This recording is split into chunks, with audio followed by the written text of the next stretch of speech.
আবারও ব্যালিস্টিক ক্ষেপণাস্ত্র উৎক্ষেপণ করেছে উত্তর কোরিয়া। স্থানীয় সময় রোববার সকালে মাত্র ৬ মিনিটের ব্যবধানে দুটি ক্ষেপণাস্ত্র নিক্ষেপ করে পিয়ংইয়ং।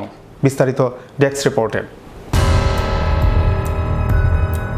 উত্তর কোরিয়া এই পর্যন্ত সপ্তম দফায় তাদের ব্যালিস্টিক ক্ষেপণাস্ত্র উৎক্ষেপণ করল। গত রোববার পিয়ংইয়ংয়ের ক্ষেপণাস্ত্র নিক্ষেপের পর প্রতিবেশী দেশ জাপানের প্রতিরক্ষা প্রতিমন্ত্রী তেশিরো ইনো জানিয়েছেন, দুটি ক্ষেপণাস্ত্রই ১০০ কিলোমিটার উচ্চতা পর্যন্ত পৌঁছেছিল, যেগুলো প্রায় ৩৫০ কিলোমিটার দূরে গিয়ে আছড়ে পড়ে। এর মধ্যে প্রথম ক্ষেপণাস্ত্রটি স্থানীয় সময় রাত ১টা ৪৭ আর দ্বিতীয়টি এর ঠিক ৬ মিনিট পর উৎক্ষেপণ করা হয়।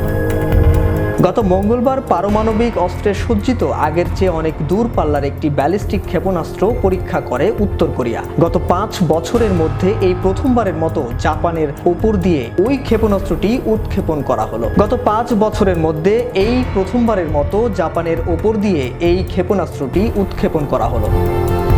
অন্যদিকে দক্ষিণ কোরিয়ার সামরিক বাহিনী এক বিবৃতিতে দাবি করেছে, উত্তর কোরিয়ার ব্যালিস্টিক ক্ষেপণাস্ত্র নিক্ষেপ মারাত্মক উস্কানিমূলক, যা শান্তিপূর্ণ সহাবস্থানকে বিনষ্ট করছে।